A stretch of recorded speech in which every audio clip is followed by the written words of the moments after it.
Most Kenyans agree that the fallen Interior Cabinet Secretary Joseph Nkaissery was instrumental in restoring security that was wanting during the tenure of his predecessor Joseph Olelenku. Nkaissery was appointed to cabinet following a series of terror attacks, including the Westgate massacre that was blamed on dysfunctional working relationship among security agencies. As I stand here, I think the Kenyans have that kind of confidence in that we are going to ensure that the security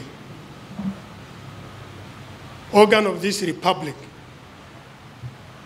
the confidence for Kenyans to be restored, will begin now. During his tenure, we saw a reduction of very serious crime. When I'm talking about serious crime, I'm talking specifically about terrorism, terror attacks. We reduced terror attacks in our build-up areas and then pushed them to closer to the border, closer to Somalia, as opposed to his predecessor, where we had serious terror attacks even within the city of Nairobi. The only blot that I can fault Nkaissery on, one, is the welfare of the police. He did not look at the welfare of the troops. Secondly, Nkaissery went in for equipment that was not suitable for this kind of terrain. And thirdly, I never heard Nkaissery coming out and talking about extrajudicial killings that were on the rise during his tenure in office. But overall, I think Nkaissery really tried to fit in, and he was able to coordinate very well the operations of the police. When I'm talking about the operations of the police, I'm talking about the internal security organs, and then he brought in a blending of the external security operators like the KDF, who are able now to work and coordinate very well with the police when it comes to matters of internal security. His sudden death sparked speculations of a foul play, but initial autopsy reports have indicated that the regularly exercising cabinet secretary succumbed to a heart attack. Mbona ikifika wajakuzi au internal security wanakufanga? Mbona wanafika tu pahali wanakatika tu? Kwa sababu Saitoti tani ilikuwa tunataka kwenda kupiga kura akapotea. Saa hii Nkaissery tena wakati ilikuwa tunataka kwenda kupiga amepotea. Sasa na miaka 6. Sasa shida iko wapi? Wote pamoja. Sasa kama Nkaissery analinda watu milioni 40 akufe. Sasa na sisi wachini tutafanya sitaisha. Ningependa kusema hii ni kipindi kingine mbaya sana ambayo inatakiwa Nkaissery afanyie uchunguzi vizuri sana, maana hii ni kipindi kingine ambayo sisi wa Masai tumekuwa tukikufa mara kwa mara. Yani viongozi wetu wanapochaguliwa, wakifika wakati wa uchaguzi mwingine, hakuna mtu wa Masai wetu hawezi kufika mahali popote.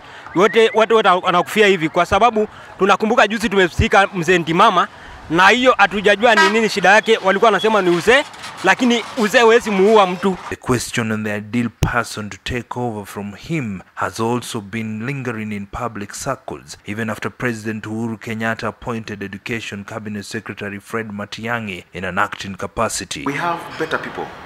We have better people out here who can also perform exemplary if given opportunity. And the only problem that has always been there when it comes to handling matters of security has always been political interference. And this is why we tried in the new constitution to give the Inspector General of Police security of tenure so that he's not under the command of the executive. But this was watered down by Parliament because we went back to Parliament and then gave the President executive powers to appoint an Inspector General of Police. We gave him executive powers to appoint the Deputy Inspector General of Police in charge of the Kenya Police and the Administration Police. But I believe out here we have people who have the experience, who have the expertise to perform better or to perform at the same level like Nkaissery. But as you've seen it, we lost Nkaissery very suddenly at a very crucial moment. We are heading into general elections, and we have already started talking about having hotspots. This is coming not only from the Kenya Police. We're having it on the strength of the National Cohesion and Integration Commission.